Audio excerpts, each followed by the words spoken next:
Welcome to Lemoore City Council Chambers located at 429 C Street. This is the June 3rd meeting. Please silence all electronic devices as a courtesy to those in attendance. Thank you. If you could please stand for the invocation given by Kimberly Nelson and remain standing for the Pledge of Allegiance. Father God, we come before you, Lord. We thank you for your presence. We thank you for your guidance. We thank you, Lord, that we know in whom we believe. We surrender this community of Lemoore into your hands. We surrender our leaders, Lord, into your hands. We surrender the citizens of Lemoore into your hands. We ask for your guidance. We ask that you would lead us in the way that we should go. We ask that you protect our citizens, that you protect our police department and the fire and the ambulance people, Lord God, that you, Lord Jesus, would place your holy hands upon this community, Lord, and that you, Lord Jesus, would lead us.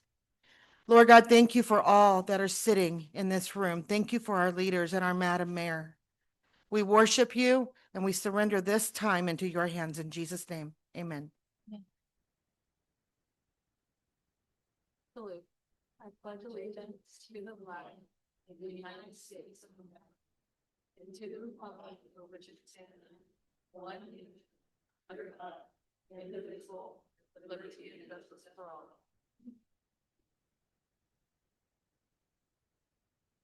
Thank you. Roll call. Councilmember Brewster, Here. Councilmember Lyons, Councilmember Cruz, Here. Mayor Pro Tem Gornick, He's on his way. and Mayor Matthews. Here. Thank you. Thank you. We'll go ahead and go to item 1, study session, 1-1 Lemoore College presentation. Mr. Preston. Thank you. And as he's walking up, I just wanted the council to be aware this is very informal. Mr. Preston wanted to come speak and make the council and the community aware of some exciting news at the college. And we didn't want him to be limited to 3 minutes under public comment. So he's listed on here as a study session. Yes, it won't be a study session. It'll just be, like Marissa mentioned, just 5 to 7 minutes. Thank you so much for hearing me out this afternoon, this evening. A lot going on at Lemoore College, and I just wanted to share it with our city and with all of our officials. So I'll just start with construction. As you may or may not know, we have a brand new 2-story instructional building, our Visual Arts and Applied Sciences building that is opening up in spring of 2026. So a 2-story building, the bottom floor is information technology, which is cyber networking and programming and art. And then the top floor is health careers, which is going to allow us to expand our nursing programs, our paramedic EMT, certified nurse assistant. We're looking at some other careers also, but we're really excited for that space. It's also allowing us, we call it a 2-for-1, because the programs that we're moving into that building and expanding those programs already exist in other buildings. And so we're going to be able to take those classrooms and those spaces and turn them into different support spaces on campus, including taking our Golden Eagle Pantry, which we currently have, and making it a full basic needs center. So more than just for food insecurity, but for other basic needs. For our Rising Scholars program, our Moja program, and currently our Military Services Center is a shared space with our Career Center. And we're going to be able to give each of them their own allocated, dedicated space going forward. So we're really excited about that. We'll be reaching out to have you come to the ribbon cutting, most likely in December, and just be able to share that with the community. One of the spaces that's opened up, we're really excited about a couple of classrooms we're going to be dedicating to a new partnership we have with Fresno State. And that's actually the main reason I reached out to our city manager, was really, this is information we really want to share with the whole community. So with Fresno State, we just recently received a Title V grant to offer 2 bachelor's degrees from Fresno State at Lemoore College. So one of those is in sociology. The other one is in criminology. Both of those programs will be starting in the fall. It was a very quick timeline. We received the grant in November, and applications for Fresno State close in January. And so we got out as quick as we could to try and recruit for those, and we got enough numbers where we'll be able to offer those. But as we head into next year, we would really want to work with the community to get the word out. We know there's a lot of individuals in our communities that have associate's degrees and are looking to get to bachelor's degrees, but geography and time are a challenge for all of us. And oftentimes when people go back to school to get their bachelor's degrees, it requires them going to a private school online that's super expensive. And so to have the ability to have Fresno State classes and bachelor's degrees at our college for our community, we're really excited about. After we received the Title V grant, myself and our Chancellor, Robert Pimentel, met with the Fresno State President, Saul Jimenez Sandoval, and asked him if there were other bachelor's degrees outside of the grant, if we dedicated space to Fresno State, they'd be willing to offer. And so I'm very pleased to announce that in fall of 25, which is a couple months from now, we'll be offering a bachelor's degree in liberal studies. It's actually an integrated teacher education program. So students that come in with their associate's degree in elementary teaching will be able to go into this program and in 2 years get their bachelor's degrees in liberal studies and their multiple subject teaching credential. That will be a daytime program, a cohort-based program. We have 21 students that are in that cohort for the fall. Again, that came together very quickly, but as we head into next year's cycle of recruiting with Fresno State alongside them, we want to get the word out to our entire community. And then we're currently in conversations with them around expanding our current degree. So we have an associate's degree in nursing, which gets our nurses, once they pass the NCLEX, they're employed and they're working at hospitals. But many of them then go on and get their bachelor's of science in nursing, which allows them to move around the pay scale and have different jobs within the hospitals. And so we're talking with Fresno State about starting a BSN in fall of 2026. So a lot of our current nursing students complete their ADN and then they actually take their BSN coursework online, again, in private for-profit universities that are pretty expensive and incur a lot of debt. So we're just really excited to have Fresno State partner. We've been talking to them for a while. They do have a great center in Visalia, but Visalia is a ways, and oftentimes they talk about South Valley, and we've been talking with the Fresno State president saying the South Valley is more than just Visalia. There's lots of other towns around our college that we want to serve. So really excited about that. And the last one is just some wins for our college, which really wins for our college become wins for our whole community. And so we just came off, and I want to thank our city and I want to thank Lemoore PD. We just came off of our largest graduation a couple Thursdays ago, May 22nd. It's the first time ever we had 2 graduation ceremonies because last year we were packed and then we had overflow in our student union and in the conference room. So this year we had a 1 o'clock and a 6 o'clock, which can be very challenging because it's a one-way in, one-way out to Lemoore College. So we worked very closely with Lemoore PD, our campus officer, Officer Rossi, and Lemoore PD to make that day smooth. But we had 2 wonderful graduation ceremonies. For the first time in our college history, we conferred over 2,000 degrees and certificates. For the first time in our college history, we had over 1,000 graduates this year and over 500 that participated in the ceremonies. So that was great. And then the last one I would just share, because again, a win for our college is a win for our community. So yesterday we were informed, I don't know if you all have ever seen the Best of Central Valley within the Fresno Bee.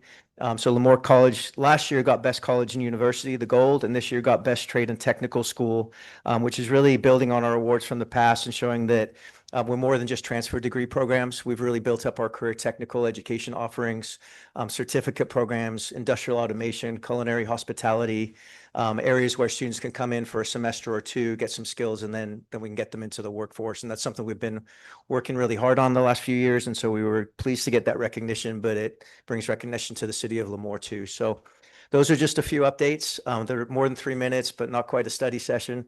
Do any of you have any questions? When do I sleep?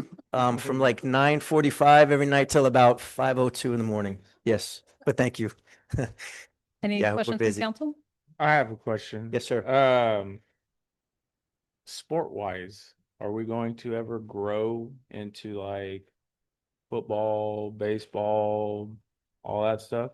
Yeah, right now, so we just added, in terms of what we've added recently, within the last 5 years, we've added women's volleyball and we added men's basketball.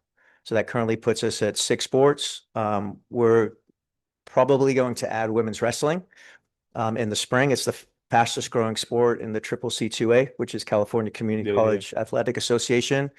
Down the road, baseball, softball, football, those Yeah. are facilities. So those are things that we would have to look at down the road and budget implications.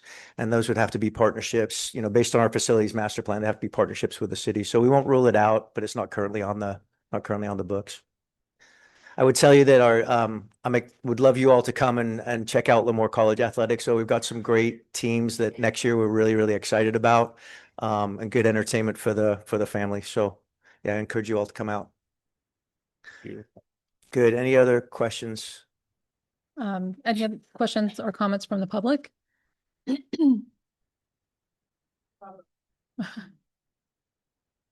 Thank you for that presentation. Exciting things coming for the college, and the community. So, very much looking forward to it. Thank you. Appreciate it. Thank you, Mayor. Appreciate you Thank you. coming.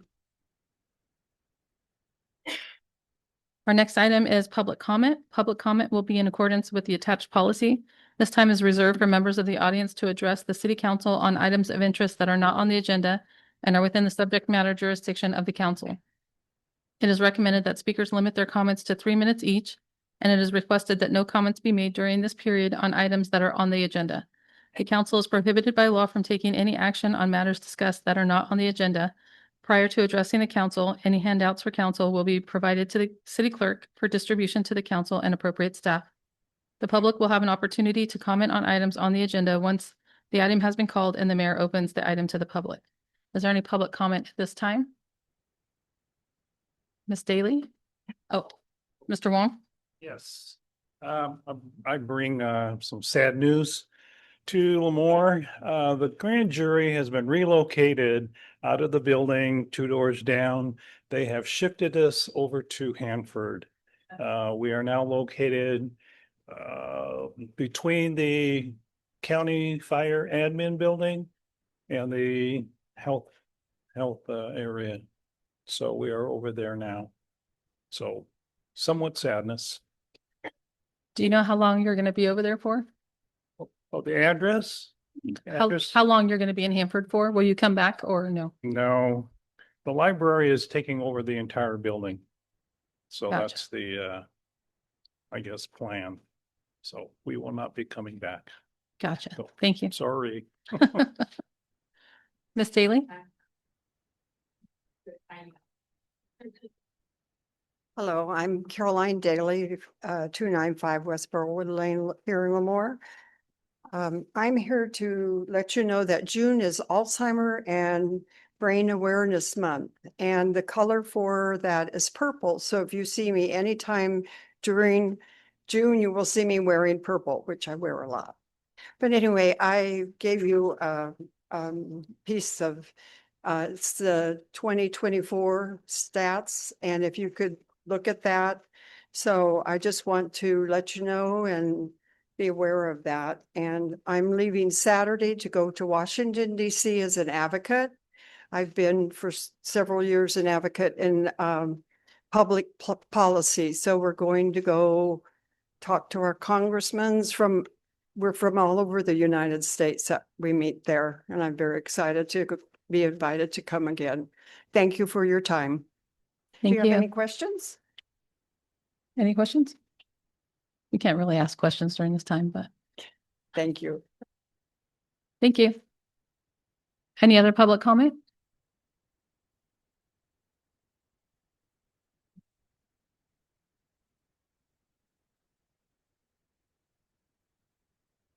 Mayor, councils, public, it's a shameless plug right here for the Lemoore Chamber of Commerce. Hope everyone's seen these flyers. Rockin' downtown. We used to do Rock in the Arbor. Yeah, just like I said, a shameless plug, and I hope everyone comes out and gets together as a community, supports our downtown merchants. That's it. Thank you. Thanks. Did you have the dates? I'm sorry.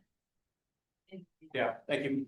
Mayor, June 13th, 20th, and the 27th. So 3 consecutive Fridays in June. Yeah. Any other public comment? Okay, we'll go, any online? Okay, we'll go ahead and move on. No ceremonial presentations. Next is 3-1, Department and City Manager reports.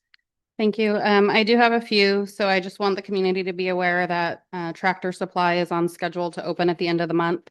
They do have their job openings posted on their website if anybody's interested in applying for employment at Tractor Supply. Once that developer wraps up all of the improvements to the building for Tractor Supply, they're going to immediately start on the Chipotle that should be going in the parking lot next to Panda Express. We will not have a June 17th city council meeting, so the next city council meeting will be July 1st.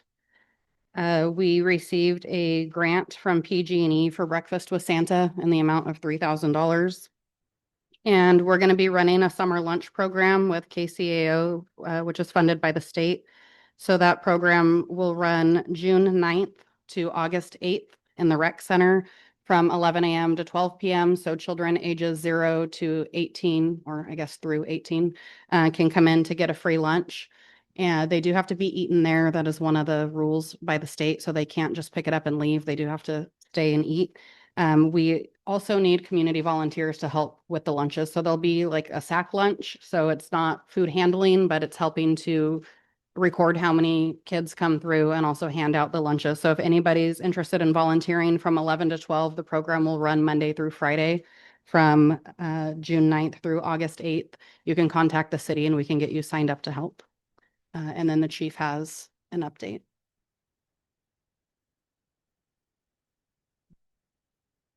Good evening, Mayor and Council. I just want to have one quick update. As you know, our PAL wrestling program is back up and running.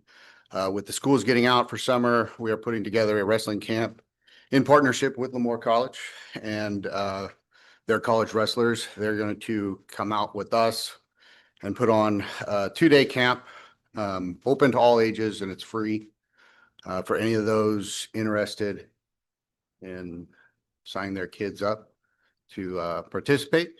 You can find the registration forms out on our social media. You can contact the Lemoore Police Department and you can ask for Lieutenant Matt Smith. He'll be more than happy to answer any questions. Thank you. Thank you, sir. Okay, we'll go ahead and move on to consent calendar. Items considered routine in nature are placed on the consent calendar. They will all be considered and voted upon in one vote as one item unless a council member or member of the public requests individual consideration. 4-1, approval minutes, regular meeting, May 20th, 2025. 4-2, approval, resolution 2025-18, master user fee schedule update. 4-3, approval, resolution 2025-19, appointing Marissa Trejo, city manager of the city of Lemoore as the plan administrator of the city of Lemoore 457B retirement plan at security benefit. 4-4, approval, budget amendment, fiscal year 2025 through 2026 SB1 project. 4-5, approval, resolution 2025-20, opposing California Assembly Bill 942. 4-6, approval agreement between the city of Lemoore and Flock Group, Inc. for the purchase of 10 additional cameras. And that's it for consent calendar. Would any member of council like to pull any of these items? No? If no one from council is interested in pulling item 4.2, I'd like to pull that item to make a suggestion. Thank you. Anyone from the public like to pull any of the remaining items? Seeing none, I'll entertain a motion to approve consent calendar items 4-1, 4-3 through 4-6. Mayor, I move that we approve 4-1, 4-3 to 4-6. Thank you. I'll second. Second by, I have a motion by Councilmember Cruz and a second by Councilmember Brewster. Councilmember Cruz, Yes. Councilmember Brewster. Yes. And I vote yes as well. Passes 3 in favor, 2 absent. 4-2. Thank you. And sorry, I'm used to saying 0.2. So anyway, 4-2. What I wanted to talk about on this master user fee schedule update is this item is brought to council because in 2024, there was a resolution that said fees will be adjusted annually every July 1st based on the consumer price index, which is commonly referred to as CPI. So this year it's 3.7%. So what you have before you to vote on is increasing all city fees by 3.7%. We did round down to the lowest dollar so that there wouldn't be change on facility rentals because that's just annoying for people to remember and have to deal with. But other than that, all of them have been increased by 3.7%, which is the last direction of council. You do have a lot of members of the public today that I think may have an interest in speaking on the item. But my suggestion is it came to you because that was the last direction of council, but I would like to recommend that for the resident column for facility rentals, that we subsidize the fee for the day camp / multipurpose room and the dance room / meeting room. So with those going up by 3.7%, the dance room / meeting room would be $321 for a 3-hour block. And the day camp multipurpose room would be $214 for a 3-hour block. And I would recommend subsidizing those on the resident column only to be $189 for 3 hours for each of the rooms. That makes them just $10 more than renting the soccer field or the spring floor. The difference in those two rooms is that they do have air conditioning. And then the last comprehensive fee study that the city did was in 2020. So in this budget that you will hopefully approve shortly, we budgeted the cost to do one in the upcoming fiscal year, which would then impact the rates that would be effective July 1st, 2026. So we can reset them at that time. But that would be my recommendation for your consideration tonight. And then if you want to hear from anyone of the public who may want to speak on this item. Thank you. Any other questions, comments, concerns from council? No? Okay. I'll open it up for public comment on this item.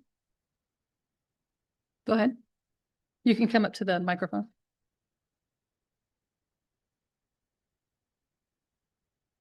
Hello. My name is Florence Colby. I am the Zumba instructor currently and have been for the last probably at least 8 years at the Recreation Center. When I first chose to take on the job of teaching Zumba, obviously it's a secondary job to me, but I didn't do it for the money. I did it because it's my passion. I like to help serve the community along with helping people get a workout, a fun workout, something that they like to do, but yet can get a good sweat. Also help people maybe with some health issues, and that's why they are working out. I actually come with you with a heavy heart tonight to ask you to please consider if there's any way. I understand that there are rental increases all over. I mean, it's California, that's where we live. But if you could please consider in some way taking us off that master rental fee somehow, because if you don't, I'm forced to have to pay over $2,000. I only bring in $750 at the most a month. I don't do it for the money. I do it because it's my passion. But if I am forced to pay that, I'm going to have to discontinue helping serve the community. And I don't really want to do that. So I'm sorry to get emotional. I'm just very passionate about it. And I ask you really if there's any way. I'm willing to work with whatever you can do, but if there's any way that you can help reduce the rental fee, it would really be helpful because even if I raise the fee, it's not going to help. I would have to raise it astronomically. There's a lot of retirees that take it, some single parents. A lot of them are on a fixed income, and we are at a community center, so I don't like to chase people away. I already offer as it is free classes to anybody that, some people are on silver sneakers. Although we don't honor that, I honor it. If somebody can't afford it, I'm always up for giving them a free class because I'd rather have them come get the exercise than not get it at all. So I'm sorry, I won't get on my soapbox any longer, but I'm just asking if you can do anything to consider a reasonable rental rate. I do understand rental increases, and I'm willing to, to go up a notch, whatever I have to pay, but just within reason so that we don't have to look for another place that we can continue our classes because everybody likes the room. Also, the room is user friendly. It's a dance fitness, type of exercise. The floor is what we need. If we have to do it on the sidewalk, it's very hard on your knees and your feet. The mirrors are also what we use. It's almost along with what the movement factory needs. So we actually both come here probably with the same issues. So I'm just asking you if you could please consider maybe taking us off that master fee schedule or doing what you can to give us a reasonable rental rate. And it would be greatly appreciated, but I thank you for your time and listening to me. Thank you. Go ahead.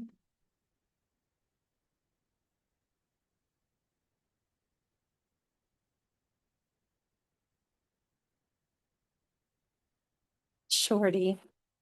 Hi, My name is Cami Rodriguez. I am a nurse in the community and I take flow Zumba class. And I just felt like I needed to speak on behalf of the health of this community when you are taking what was on contract as a low base rent and moving them to a master fee schedule for people that usually rent that space once a year or, sparingly, whereas these people are using it on a regular basis. So I have some statistics because I'm science-minded.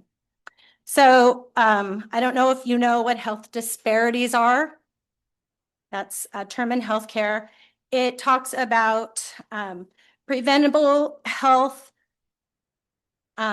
differences that are only linked by differences in social, economical, and environmental disadvantage, which I'm sure you all know we fit under all those categories. In a report by the San Joaquin Valley Public Health Consortium, San Joaquin Valley counties, neighboring counties, chronic respiratory disease deaths in comparison with the rest of California. Our counties, 41.6% of those deaths. All the counties surrounding our San Joaquin Valley, 35%. Coronary heart deaths, 101, 81. Stroke deaths per 100,000 people, 41 to 30. Diabetes deaths per 100,000 people, 26 versus 17. The number of high school graduates, because we're talking about what people can afford in this community. We only have 75% of high school graduates. All of our neighbors have 88. So children and families living in poverty, we're at 23%. That's awful. Our neighbors have 18%. There is a need for affordable means of exercise. So let's talk about determinants of health by the CDC. So the social determinants of health are non-medical factors that influence healthy outcomes. The CDC has made a goal for improving health. Let's skip some of these numbers because I feel like I'm drilling everybody. Hold on.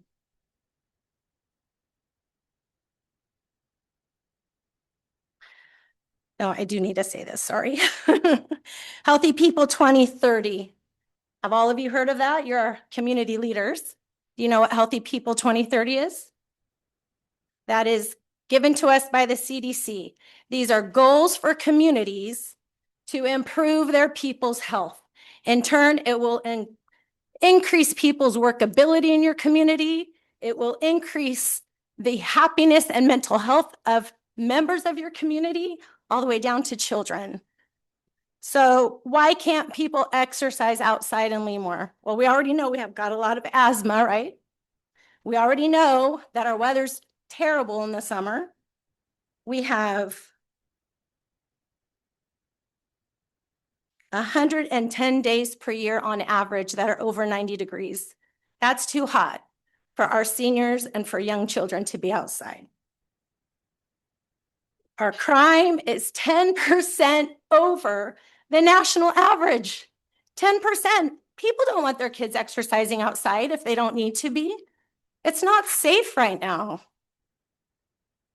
And then talking about our air quality, just our natural topography, being trapped in this valley, we get all the smoke, we get all the car emissions, we get all the ag pollutants right in our air.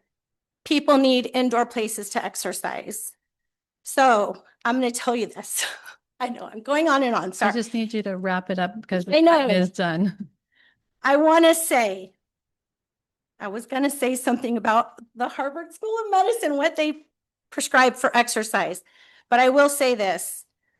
Assembly Bill 1482 in the state of California, also known as the California's Tenant Protection Act, limits rent increases to 5%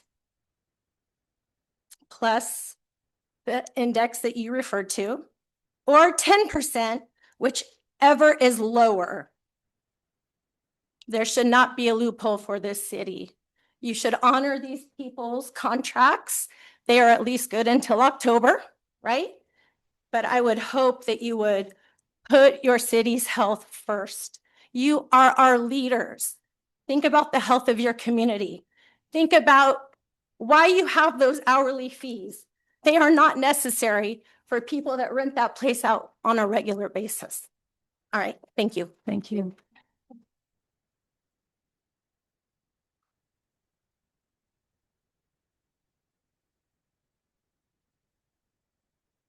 Hi, my name is Sienna Seamus. This is Savannah Mangum, and we own the Movement Factory. I do want to thank Marissa for her suggestion. However, that comes out to $63 an hour, and with our current schedule that we have, it would be $4,032 a month, which we cannot afford that. That's about what we bring home, and that's not considering that we pay for insurance monthly. We pay for a bunch of other things that we have to pay for by law to be a dance studio. So I just want to re-propose what I did last time.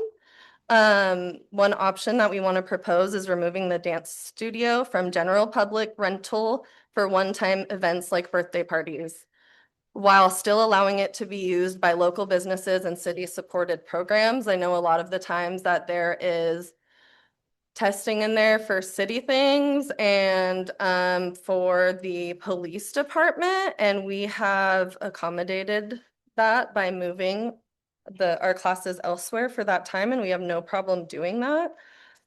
There's just no way that that's sustainable for us at that price. If we're paying $4,032 a month and we don't have access to it as if it's our own building, I feel that, like I said, if there's any way that we can remove it from the general public for one-time events and still allow it for city-supported programs and the police department, we have no problem moving our classes, but it just wouldn't be sustainable for us to stay at the rec center with Marissa's proposed price, the new price. Yeah, even at $63 an hour, that's still way above what a typical dance studio would charge to rent out the space. There's a studio in Fresno that charges $50 an hour, and they get to do whatever they please. I went ahead and just broke down just one option. If we had 8 students in one of our classes at $53 a month, which is a good size for us, that would come out to $424 a month, bringing us to about $106 per hour. And if we paid the $63 an hour, that would leave us with $43. And then if you divide that between the both of us, that's $21.50, not including all the other stuff that we have to pay, like the business license and all of that kind of stuff, and our online system to enroll everyone. That's a fee that we have to pay every month. So I just feel like since we were asked to become city business license holders, there should be some kind of leeway that separates us from just the regular public, because we are providing a service for the community. So, yeah. Thank you. Thank you. Thank you. Any other public comment?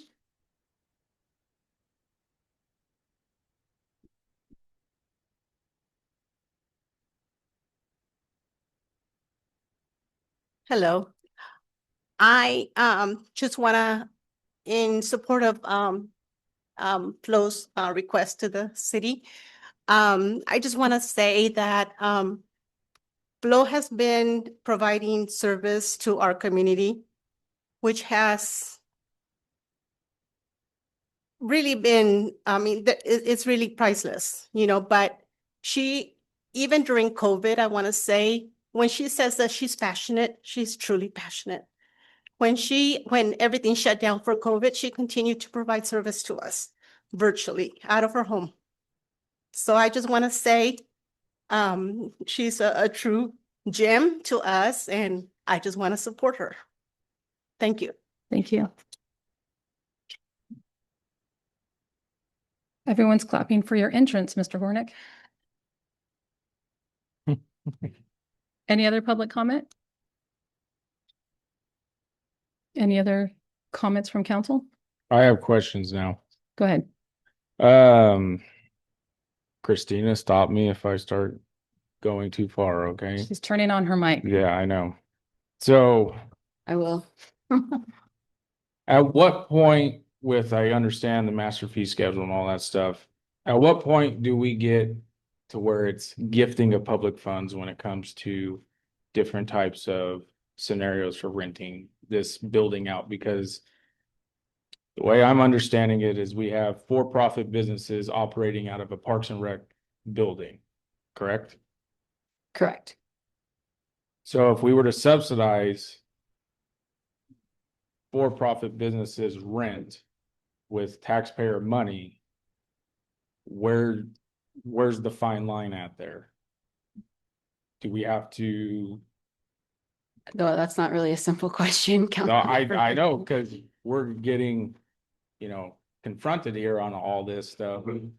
But, when you have different, like youth sports leagues and all that stuff, like, I don't know the Zumba scenario, but is that a nonprofit or is that a for-profit? Do you have a 501c3? No? Okay. So my question, and if we were to take action on this, is I would want to know what we can do to try and, obviously, not everybody's going to be happy with what's going to be decided here, but try and compromise to where we're not pushing people out, but we're also not getting ourselves in trouble with this. I think the simplest answer to your question is that it's a city building, so the rates have to be applied equally for all. So you can't give one rate to one and one rate to a different person, right? And so at what point, I think that's kind of your question. So if certain businesses are getting a certain rate and then people are using the building for a different purpose, that's still allowed, that they're still renting that space, you have to be able to justify changing the price. Yeah. And then any significant changes could potentially lead to an issue of gift of public funds. Okay. And that's part of why my recommendation was to subsidize the fee, but on the resident side, because then it applies to the businesses and it applies to any resident. And as long as you're subsidizing it for everybody, any resident of Lemoore, you can legally do that. And you can make the dollar amount what you want it to be, knowing that you're subsidizing it, but you're subsidizing it for all references or all residents, not one business and not another, or one resident and not another. It's the same hourly rate that anybody would pay. And you can legally do that. You can legally subsidize for everybody. You just can't subsidize for a for-profit business while making your residents who want to have a birthday party there pay a different rate that's higher. I concur with that. If you could, hold on, we did have public comment. We brought it back to council, but I could open it back up if need be. Did you have any other further questions? Not at this time. Anyone else on council have questions? Mayor, I have a question, 3 questions. What are our options as far as, do we have to decide on this fee right now, or do we have the option to suspend it for negotiations possibly? So we can't negotiate the fee. You can approve the fee schedule by making, not changing the day camp room and the dance room, but that doesn't help anybody because then it just keeps the same rate that is in effect now, which is higher than what I was recommending. But I mean, you could delay changing the fees altogether, which wouldn't be the recommendation. Like, I think everybody's okay with all of the others. It's just trying to address these two, but you could certainly approve all of the others and leave those two. The problem with leaving them is that they're higher than what the recommendation would be. All right. And my second question is, by chance, do we have the numbers of members for Zumba and Movement Factory? For the Movement Factory, I do. I think they estimated they have about 100 students. And I'm not sure for Zumba. Per class?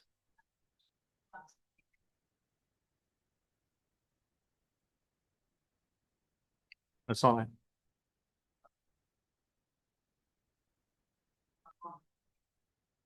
Right. Thank you so much. Mayor, that's all I have. Any questions? Dr. Uh, Warnick? Again, apologies for being late, but can't control LA traffic. Just a couple of items in the fees that you're proposing. Are we able to accommodate all of the maintenance that's required in that facility? There's some things that need to be replaced, repaired. So, I'm going to say no. And the reason being is a city should be doing a comprehensive fee study every 3 to 5 years. The city of Lemoore last did one in 2020, so we should have at the very least done one this year. And it's budgeted for next fiscal year, but the rates would be effective July 1st of 2026. So the fees have only increased based on CPI, and generally those don't cover that cost. But still, there is a community benefit to subsidizing on the resident column, the day camp room, which is also a multi-purpose room, and the dance room, which is also a meeting room, in my opinion. So I think it's fair to justify that. As the fees are today, they likely are not covering the cost, and we would only be further subsidizing them, but it would allow more use of those spaces from community members and businesses to operate programs.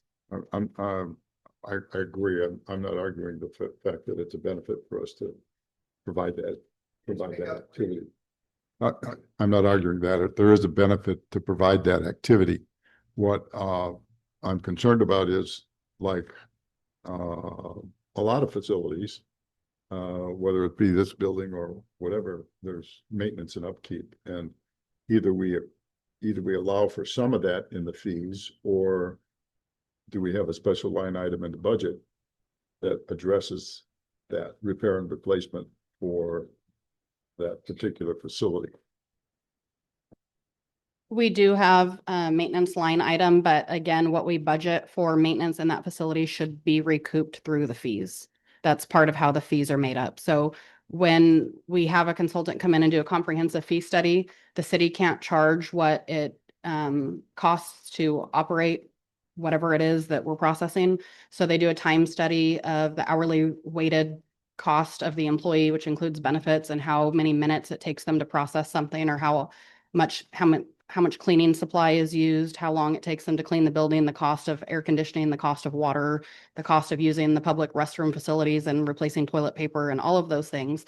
So it's a full study. And so the last one we did in 2020 determined that that hourly rate was appropriate at that time, and it's only been increased by CPI since then. So more than likely, when we do our fee study this upcoming fiscal year, the fee study is going to show that most fees need to be increased because our CalPERS employer rates have increased, our medical insurance rates have increased, and all of these things that it will likely increase all fees.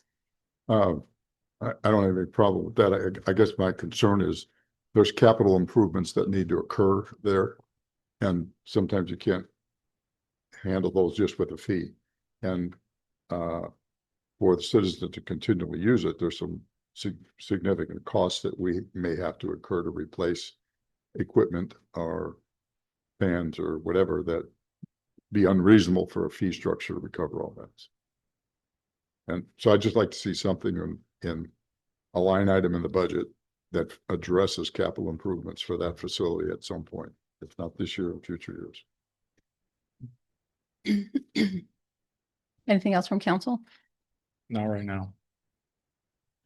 I'll just share some of the things that were shared with me over the last few weeks. I got several messages or conversations regarding this issue and how it's not fair to other businesses in the city that don't get the same benefit just because they're not operating out of a public space, which is paid for by taxpayer dollars.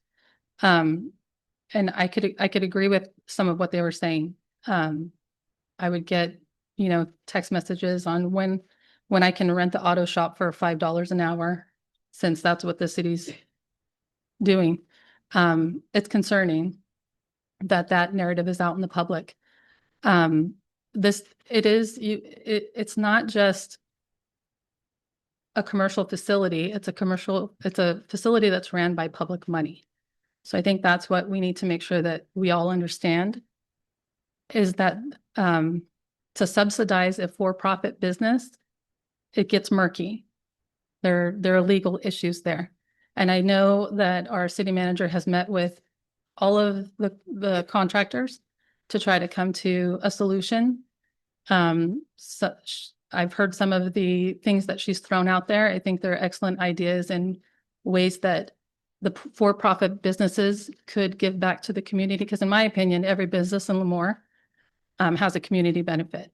And I'm not degrading your businesses at all. I think they're very important. My girls grew up doing dance. It's very important. Physical activity is very important. But where do we as stewards of taxpayer money draw the line? That's the question and that we have to answer as council members, as city staff. It's not a comfortable question to answer, but that's where our decision lies. I know that I personally, when the city went out for a tax measure increase to ask our citizens to pay another % for their taxes, to keep the rec center open and to keep our police officers on the street. In my opinion, that 1% to do that should not, and I probably get vilified, but should not subsidize private business. It should be growing what we offer for the community. It should be getting more officers on the street. That's where that money should be focused at and going, in my opinion. That's what I door knocked as a public citizen for, was to keep these things open and growing. So I know it's a different perspective, may not be, the perspective of everyone in this room, and I value your opinions. But there's a lot more that goes into it than just the surface level. Do you have something else? Yeah, just this is similar to situations that deal at the college. It's a public facility. We're taxpayers. We all have that. We have a cafeteria service. Okay, that's a private business. Part of our problem that I think we inherited is the fact that our process was, there really wasn't a process. Correct. Pardon me? Your microphone. Okay. When you turn your head, they can't hear you. Right. There really wasn't a process, and I think at the college or even at the high school, if they said to do it, or at elementary school, you send out a request for a proposal and to individuals interested in supplying a service for the participants who are going to use that. It's a private business, but there's a benefit to both to the college as well as to the business to come in and provide that service based upon what we ask for. And I think that's the model we want to get back into, is if we're going to do an exercise program, then we'd like a number of people to bid on it. And because we want to provide a benefit for somebody, because I know Patricia and I aren't going to do the class, but that benefit is going to help both the city and the residents who want to participate in it. And so we're struggling with getting a process in here that is fair to everybody no matter what we decide to offer. And there's, gosh, hundreds of things or dozens of things that I guess we could offer to citizens, but somebody else has to offer them, and we've got to put it in a place where they can be safe, and it's got adequate parking and all the stuff that we need to provide. So. And I think Dr. Gornick brings up a good point. If we were to, in my opinion, and correct me if I'm wrong, but if we were to pull this room off of the fee schedule, it wouldn't be, we would have to, in my opinion, go out for an RFP instead of just offering it to an individual, because that's not fair. That's not transparent. I know that I heard many times in my few years on council about past instances where there's been favoritism, or it depends on who you know, et cetera, et cetera. We're not in that era anymore. Fair is fair. It's across the board. It doesn't matter who you know. In my opinion, we're moving in the direction that we should have been all along. So that's where we would be going from there, in my opinion. Anybody else want to have any other comments? Okay, I'll go ahead and open it back up for brief public comments.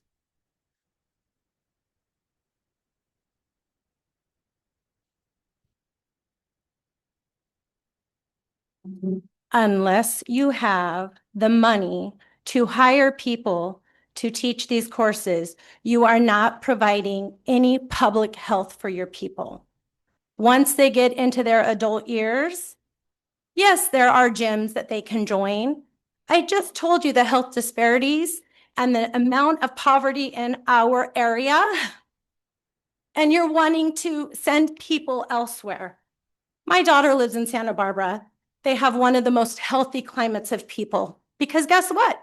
You can swim in the ocean for free. The climate is always nice. You can walk outside for free. There is low crime. You can go and exercise without any fear. You guys have to have a priority of your citizens' health. And if you don't have anybody teaching these classes, they're not going to be there. So when we talk about that assembly bill and how their rent was organized, and then you talk about moving them to the hourly fee schedule, which is disproportionate to what they were renting that room for, you are going beyond that 10% hike of what a rental agreement in California should be. And I don't think our city should abide by that. If you have to find another means for regular rent for these people, other than an hourly schedule, it is robbery. It is going to shut down every avenue of affordable exercise for people. That is the truth, plain and simple. You have got to find a way to make this work for your community.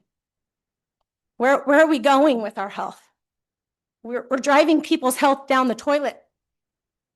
You're not going to have a working community. People are obese. People are sick. People are poor. They need somewhere they can afford. It is beyond what business is, what Lemoore is sponsoring.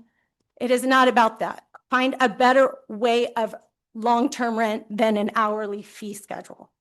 That is not doable. You know it's not. You know.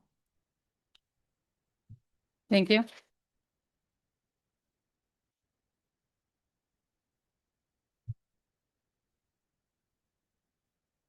I have to follow that. I'm Connie Willis, and I live here in Lemoore, 526 East Deodar Lane.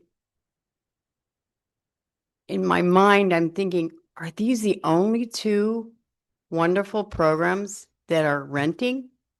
Is CrossFit gone? Are there any other programs that are just not here complaining because they're okay with the fees? I know my mind is probably that's not my business, but I just feel like these two groups are showing you what is needed here. Can the Parks and Rec staff, because I saw there was a position open, be a teacher for dance? or be a teacher for Zumba? Because long time ago, I think they had all those things. So I'm just wondering, is that anything that's going to come into play? That yes, approving the master fee schedule is what we need to do, and then other things are going to happen. So I'm just wanted to put that 2 cents in. Thank you. Any other public comment? Just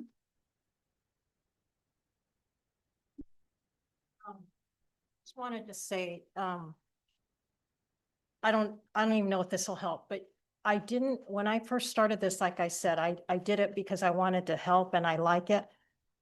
And I know you're just speaking generally, but I didn't get it by any favoritism. When I first started my classes, I had to start from scratch. I probably had 4 people and I patiently came and came diligently. No matter how many people I expected, I was prepared even for none to show up. And gradually they kept coming, you know, that saying, if you build it, they will come. Well, I was patient and it paid off after all these years. But I just wanted to let you know, in the whole time I've had that room, I don't think anybody, except for maybe one guy, and that was the guy that retired that taught the free exercise class, has ever inquired about renting that room. The only other people that use it, which I already stated I was willing to be kicked out anytime that they need it for business, was the city people. So it's already, I already, you know, we already share the room. And so I'm just stating that I don't see many people renting it. I understand why you want to keep it on there.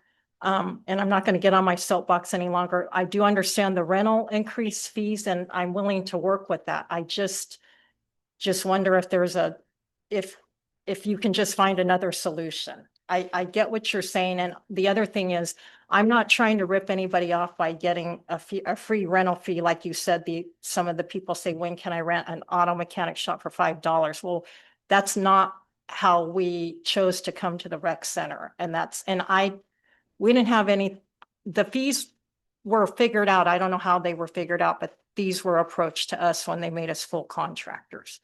So and we're not talking about contracts, but I'm just letting you know, just so you know a little bit where I'm coming from. I'm sorry to be on my soapbox. No, you're But fine. And that wasn't directed at you. That was a general statement I of, realize yeah, that. I just wanted you to know where I came. thank you.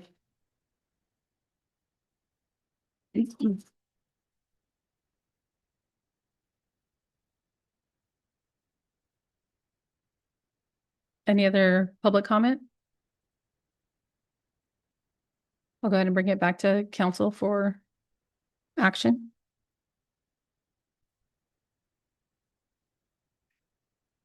I need like a break after this. My head hurts.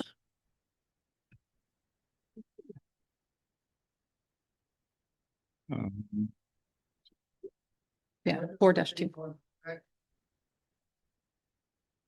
The updated fee schedule is effective July 1st. Correct. The contracts aren't on the agenda, so we can't discuss them, but I've been in individual discussions with the business owners. So what is that? We haven't established that yet. That's what we're in the process of doing right now. It's an hourly yeah. facility rental, so the rate will vary depending on how many hours you rent it for. It's whatever the business is using, how many hours for the month times the hourly rate.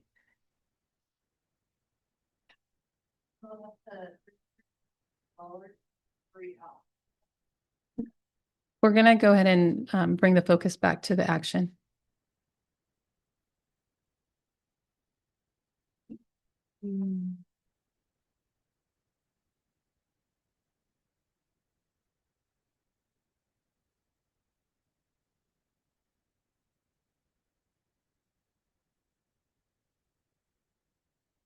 I'll go ahead and make a motion to go ahead and approve the fee schedule with the changes suggested by the city manager.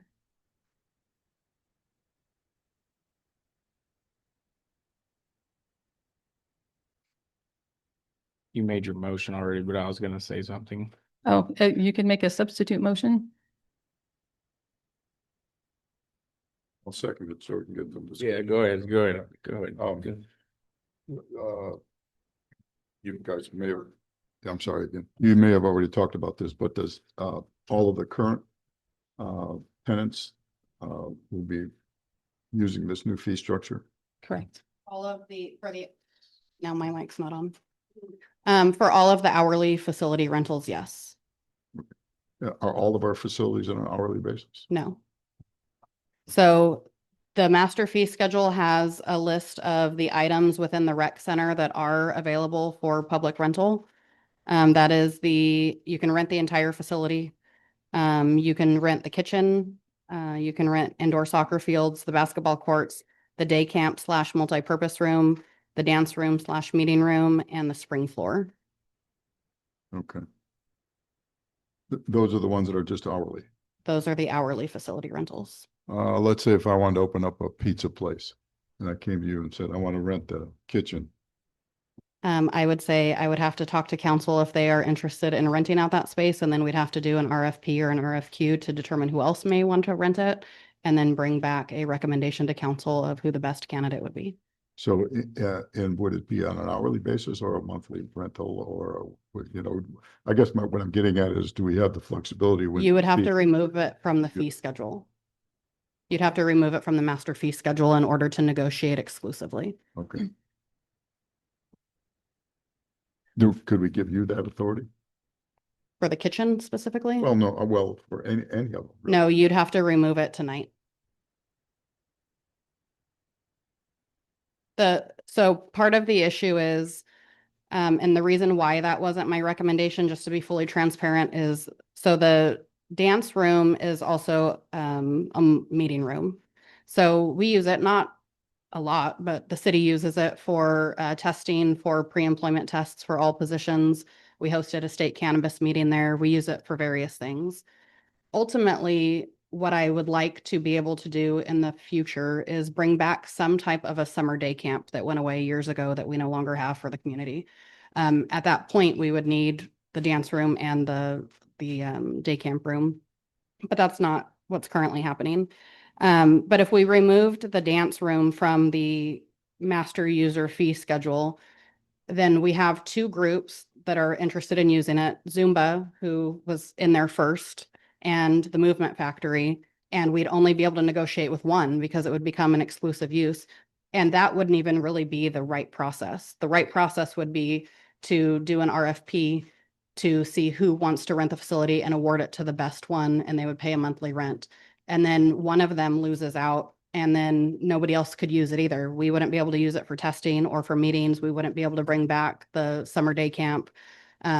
We would be limited on what we do. So we have started the senior bridge card program, the senior art class. There's a kids art class that's getting ready to start in June. And so it would limit the space that we have. And that's why it's not my recommendation. It's just because either way, somebody's going to lose out if we remove it, because we would only be able to negotiate with one party, whether it's one of the ones in the room or somebody who's not even interested at the time, but sees the RFP and decides that they want to put in for it. Thank you. So, just so I understand this correctly, if we were to pull it from the master fee schedule, it would go out to RFP. That would be the proper way to do transparent this, right? procedure, yes. No backdoor deals, nobody subcontracting, contracting the room out. It would go out to RFP, and whoever had the best plan, best deal, everything good to go, they would be awarded and they get exclusive use of the room. Correct.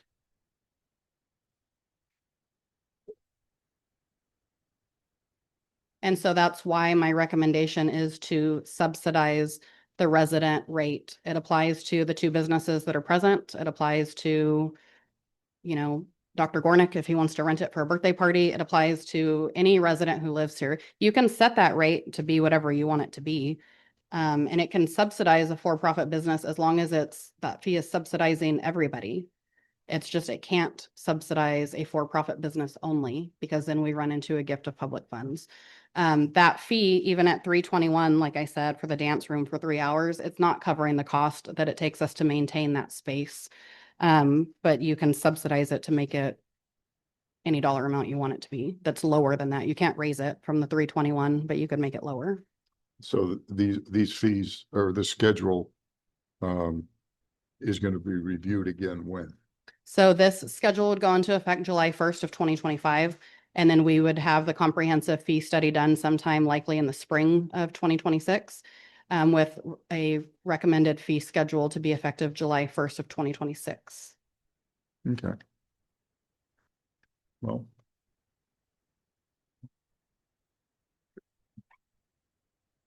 It'll give us a chance to take a look and see what the usage, and you'll have an opportunity to. Yeah, and just to also like be transparent with everyone, like we've been trying to work with the business owners. I mean, at least me personally, like I don't want them to leave. It's not that. Like we've talked and said, you know, do you want to come on as a part-time city employee to teach the class? We have funds in the budget for that. Do you want to look at using one of the other spaces that maybe has a lower facility rental fee?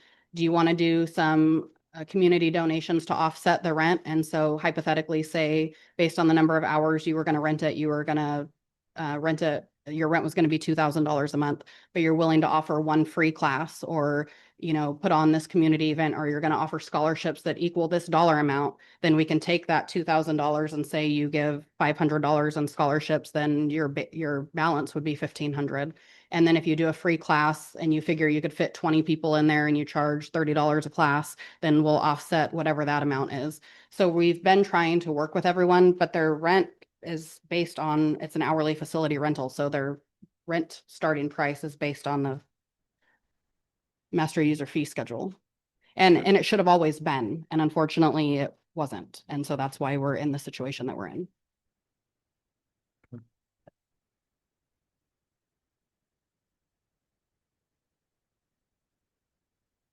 Call for the question. Well, I made a motion. Did anybody second it? I- Oh, Yeah. what, did you have an alternate motion? No. Oh. No. I have a motion by myself and a second by Dr. Gornick. Dr. Gornick, Aye. Mr. Brewster, Yes. Mr. Cruz, Yes. and I vote yes as well. Passes 4 in favor, 1 absent.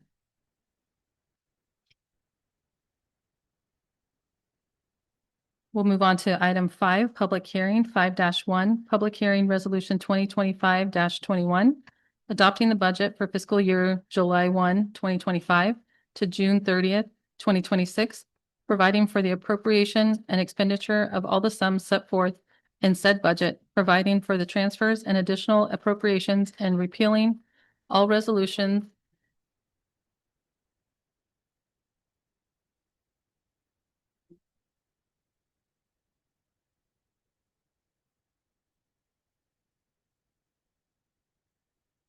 my apologies.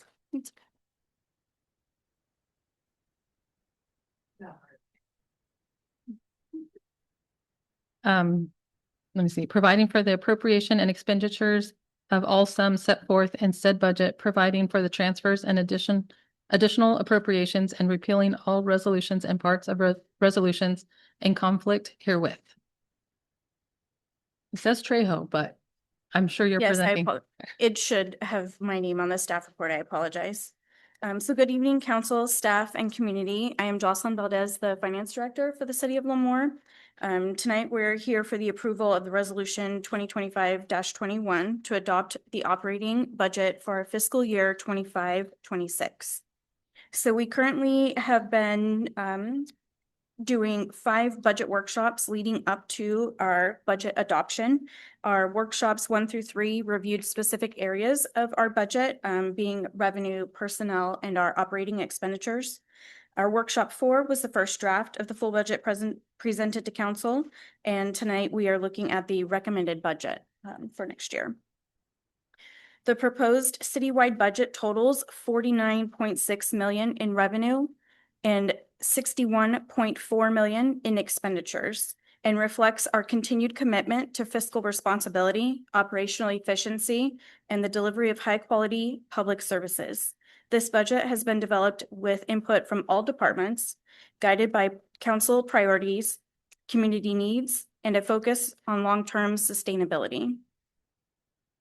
The city's general fund, the primary operating fund for our city, is one of the largest components of the total city budget, with an anticipated revenue of 18.4 million, and an expenditure budget of 18.1 million.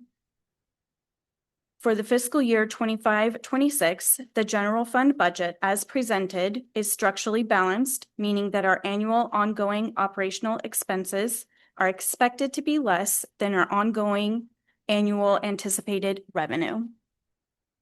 The estimated general fund reserve balance as of today is 13.1 million, that is unaudited, and is projected to be 13.4 million at the end of the fiscal year for 25-26. Some items that I would like to highlight in the fiscal year 25-26 budget are public safety includes funding for additional block cameras throughout the city, paying fair wages to our police officers, fire department roof repairs, animal sheltering services, in-house dispatch operations, and investments in public safety equipment. Infrastructure and capital improvements allocates significant resources towards road rehabilitation, water and sewer upgrades, and facility maintenance, including roof repairs at the City Hall, a new door for our recreation center, and controlled building access. In economic development, we support initiatives to attract new businesses, retain existing employers, and stimulate downtown revitalization through streamlined processes and technological improvements. To community services, continued support for parks and recreation with expanded programs and services, including both young, youth, and adult services, and extending recreational center hours.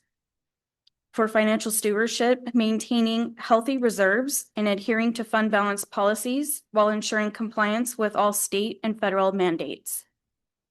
This budget is aligned with the City Council's targeted strategies of finances and staffing resources, economic development, infrastructure and beautification, community engagement, strategic planning, and public safety. The two highest revenue sources to the city's general fund include our property taxes of 3.7 million and other taxes, which make up sales tax, public safety tax, transient occupancy tax, and motor vehicle taxes of 2.7 million.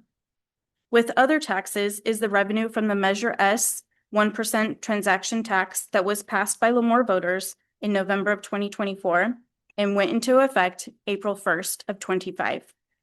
The city anticipates receiving the first quarterly payment of the Measure S revenue around the end of July 25. The largest expense to the city's general fund remains to be the police department, which accounts for approximately 60% of our total general fund budget. The estimated general fund balance as of today is 13.1 unaudited and projected to end at 13.46 million. At the end of fiscal year 25-26. Additionally, staff is committed to enhancing community livability, promoting quality services to all residents, strengthening infrastructure resilience, and supporting an innovative and smart government practices. We remain mindful of our economic uncertainties and have taken a conservative approach to our revenue forecasting. At the same time, this budget reflects an investment in our community's future and provides the resources necessary to meet the expectations of our residents and businesses. So with that, I'll go into the slides, and there is very little change from the last workshop that we did.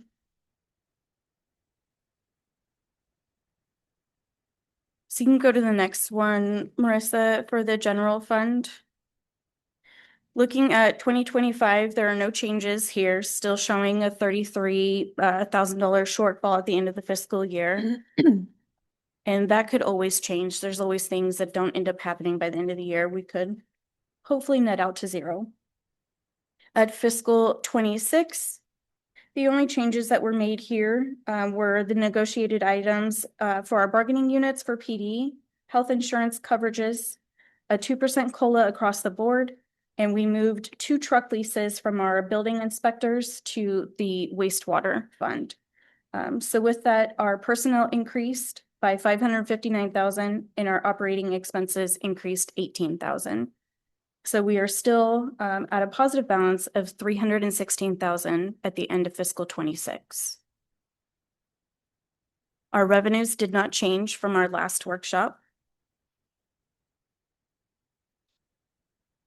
The expenditures by category, the minor changes to the personnel items. I don't want to go department by department. And moving on to enterprise, no changes to fiscal 25. Moving on to fiscal 26.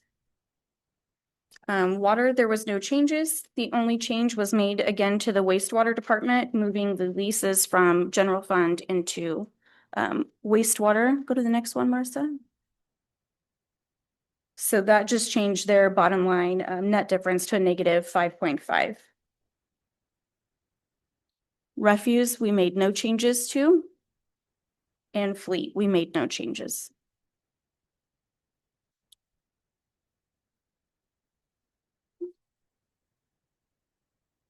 Any questions from council? You go back to that second to last slide. I'm not a speed reader there. I just want, but okay.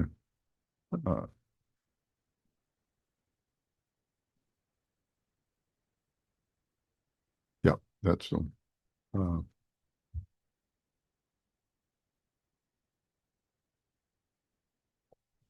So this is that's the fleet proposed budget. Okay.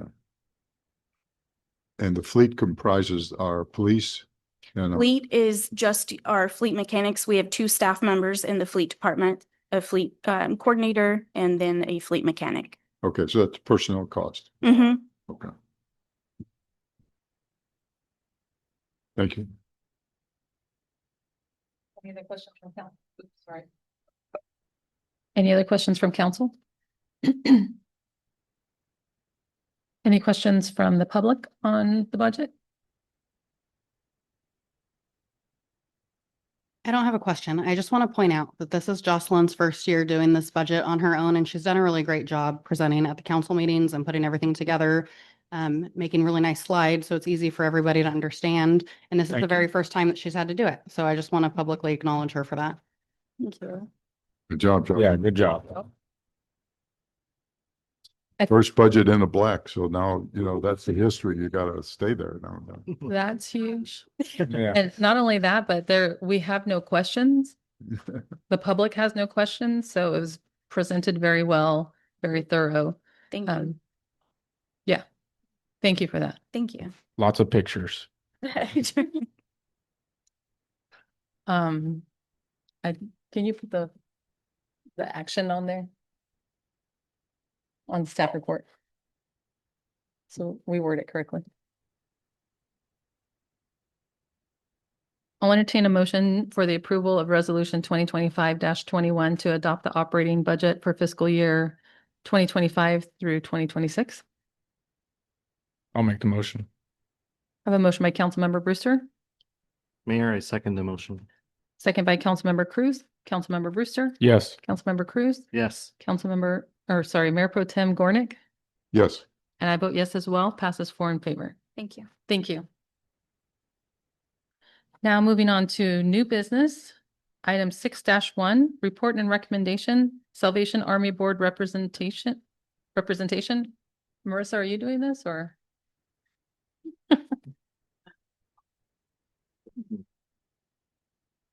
Good evening, Mayor and Council. So I received a request from Councilmember Cruz. So this is our first year on the Salvation Army having representation on the board.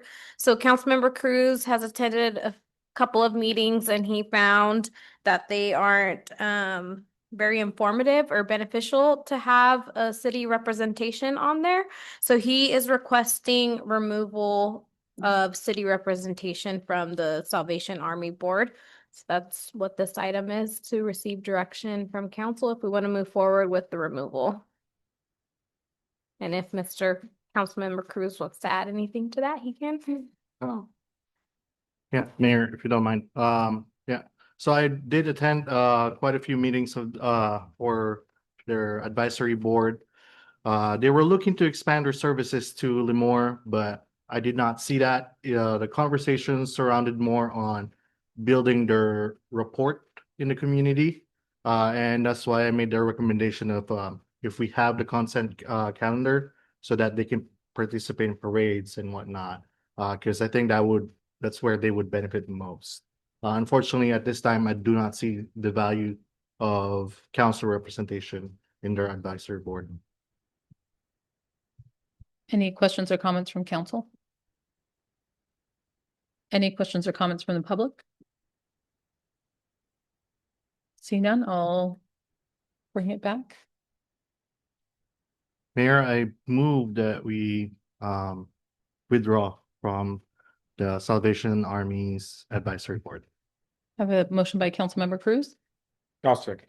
second by Councilmember Brewster. Councilmember Cruz, Yes. Councilmember Brewster, Yes. Council Mayor Pro Tem Gornick, Yes. and I vote yes as well. Passes 4 in favor. Did you tell them that you were gonna? But yeah, who's gonna be the bearer of those news, that news? It's just, by the way, I'm not coming. We'll go ahead and go to item 7-1, City Council reports and requests. Councilmember Brewster. Thank you, Mayor. It's been a busy couple weeks. We finished up with baseball out of Little League. We're in full swing for All-Stars now. This year in Little League, we had over 300 games there at the ballpark. All-Stars is starting here in a little bit. I am coaching one of the teams. We are hosting June 21st. It starts. It's a 5-day tournament. Teams from Porterville, Corcoran, Visalia, Exeter will all be coming. So if you guys get bored in 100-degree weather and you want to come watch, we'll be out there. There's snow cones and a fruit truck. Also just wanted to give a shout out to city staff. You guys have been working really hard. It's not unnoticed. Obviously, I've been getting blown up about 18 3/4 being closed, which it is also very an inconvenience because I'm trying to go to island school. Also, I want to touch on the recent homicide we had here in town. That is a prime example of laws that are passed by voters that are sold horribly by lawmakers. Prop 57 is what regulates juveniles being tried as adults or not being tried as adults. The gang members are exploiting this. Gang members are using juveniles to go out and commit homicides, attempt homicides, stabbings, robberies, carjackings, anything you can think of. Chief, tell me to be quiet if I start talking too much. But the homicide victim was just in his house. And a stray bullet from kids running around in society with firearms made a 12-year-old kid fatherless now. So I've reached out to some state lawmakers, and we're going to try our best to get something going. It's going to be a long, hard-fought battle. The vibe I got was Sacramento doesn't want kids in prison. Well, in my personal opinion, once you're a child and you start running around with a firearm in public and you're shooting and firing off 10+ rounds in an apartment complex and you kill a dad, you're no longer a child. You know what you're doing. So I will be working on some stuff, trying to get some of my law enforcement associations to get some backing on it, to get something going, kind of like Prop 36, because obviously Prop 57 is a voter approved law. So I'll be working on it, and I'm gonna need help. So we'll keep you guys updated, And once I get more stuff on it, I will let you guys know, and I'll probably be handing stuff out. With that, thank you. Thank you, sir. Councilmember Cruz? Mayor, I also want to add to the complimenting our city staff, more so Ms. Jocelyn. I really appreciate, again, meticulous and tedious work to do budget, and it's a numbers game, and it's very impressive the way that you presented it. Thank you so much. Likewise, I also want to thank our police department, our safety. Thank you for, you know, doing your best in keeping us safe. It's truly appreciated, and it's very apparent in our city, especially when we see things happening in our community. I also want to thank Public Works. We see a lot of road work, and we truly appreciate their hard work in this extreme hot weather. Yeah. And lastly, I want to mention that about 100 years ago, the California Freemasons deposited a time capsule when they laid down the work at the Hanford Civic Auditorium. So this Saturday, we're actually presenting what the contents are in that time capsule, and we're hoping to make our new deposit there for the next 100 years. And we're expecting members from Lemoore Welcome Lodge, as well as Hanford Masonic Lodge, Sanger, and Selma Masonic Lodges. That's all I have, Mayor. Oh, it's Saturday at 3 p.m. Thank you. You knew that was coming. Mayor Pro Tem Gornick? Councilmember Cruz reminded me of when we began the college out here, we developed a time capsule, and we had a huge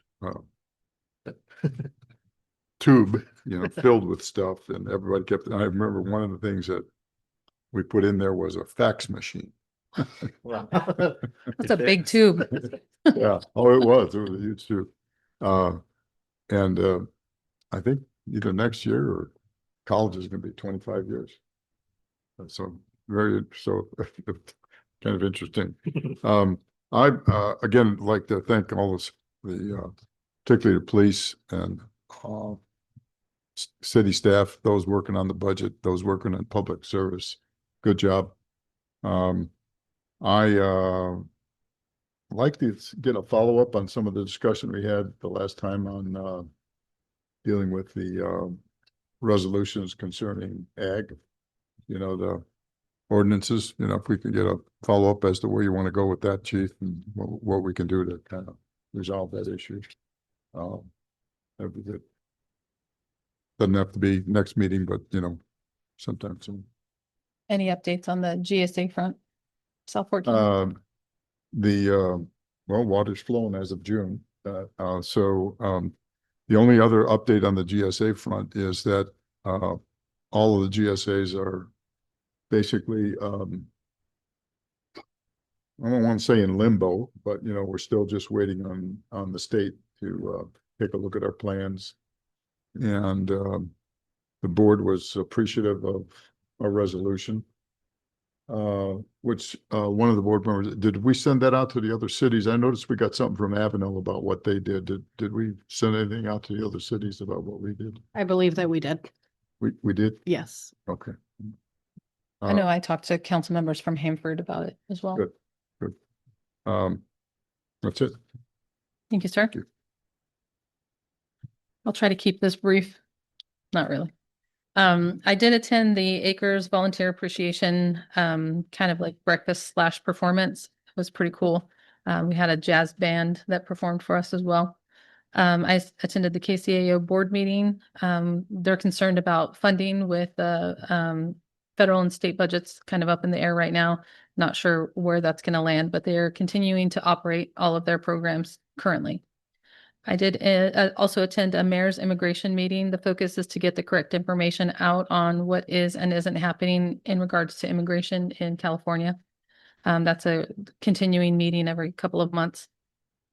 Also helped American Legion put flags out from the Memorial Day service at the Lemoore Cemetery, and also went out with them afterwards on Tuesday to retrieve them. Also attended on behalf of the city, the Memorial Day service hosted by the Fleet Reserve, which was also the commander from the base came out and spoke as well.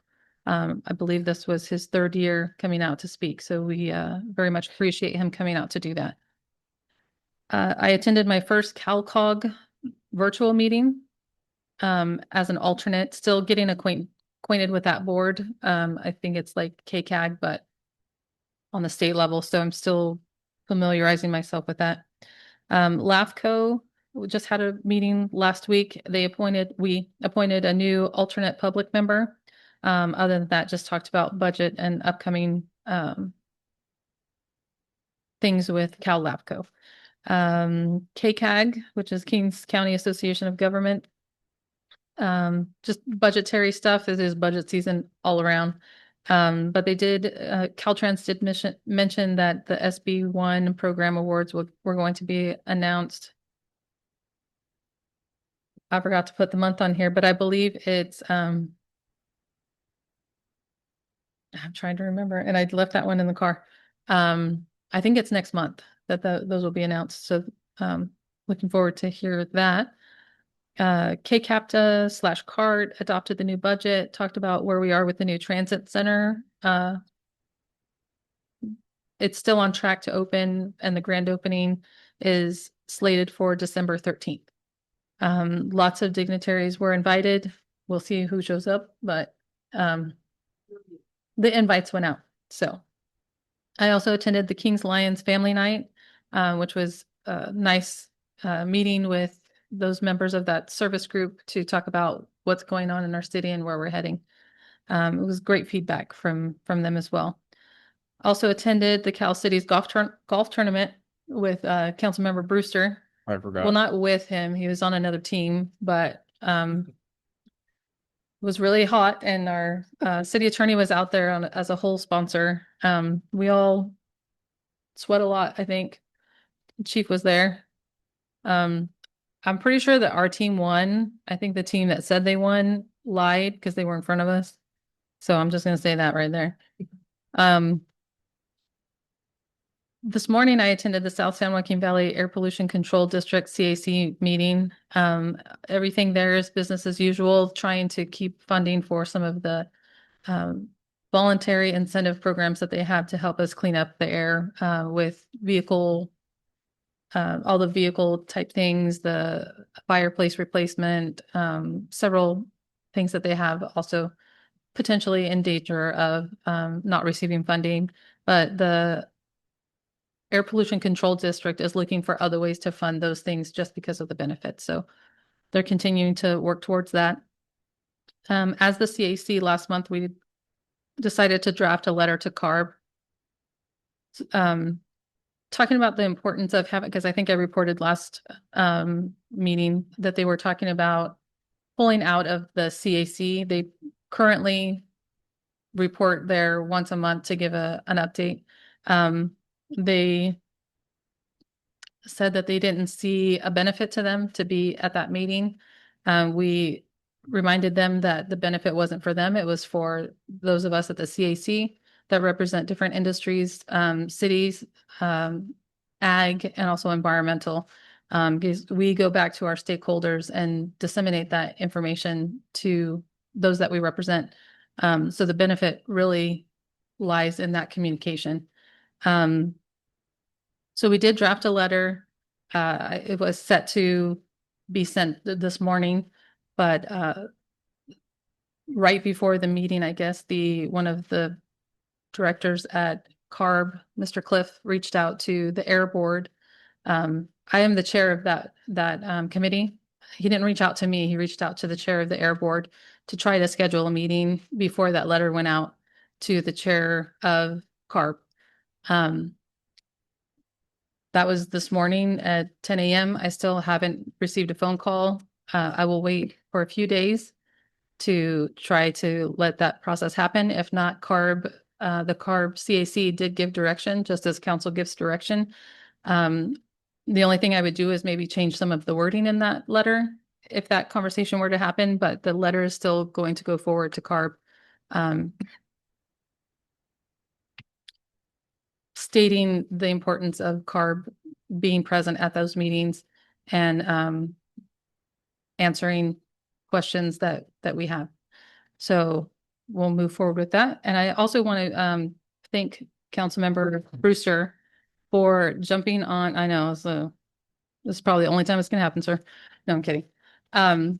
For jumping on this issue that is near and dear to your heart and making the calls and talking to the people to make the change that needs to happen. Thank you for stepping up to do that. That's what, I mean, part of our job. So I'll support you in any way that I can. So just feel free to reach out in anything that I can help with, but I fully support what you're doing. And I think that's it. Oh, I also want to thank all the public members that came to speak today, even the ones that aren't here. Usually when people talk at public comment, they usually leave, so they don't get to hear this part, but it is important. I know it's not easy to do. It's hard to get up in front of everyone and say what you need to say. So I just want to thank everyone that did come. You were heard. And please come anytime anyone wants to speak publicly. That's what that podium is here for. So continue to do that. It's your civic duty. So with that, we'll go ahead and go into I got one close. thing. Can I add one thing? No. I forgot. No. Go ahead. Do we have a code of conduct for like planning commission and parks and rec commissioners? I don't believe so. Can we work on getting one? Sure, similar to what we have in place for council. Yes. Just maybe make it similar but different. Similar, yes. That's all Do I you got. need consensus for that or no? Just direction, yeah, I can just take it as a future agenda item request. Yes, thank you. Now I'm done. Are you sure? Okay, we'll go ahead and move to closed session. We have 3 items. Item 1, Government Code Section 54957.6, Conference with Labor Negotiator. Agency designated representatives Christina D. Smith, City Attorney, and Marissa Trejo, City Manager, Employee Organizations, General Association of Service Employees, Lemoore Police Officers Association, Lemoore Police Sergeants Unit, Police Professional Services Bargaining Unit. Item 2, Government Code Section 54957, Public Employee Performance Evaluation, City Manager. Item 3, Conference with Real Property Negotiators, Government Code Section 54956.8, Property APN number 020-054-007, under negotiation, price and terms. With that, we'll adjourn into closed session. Thank you.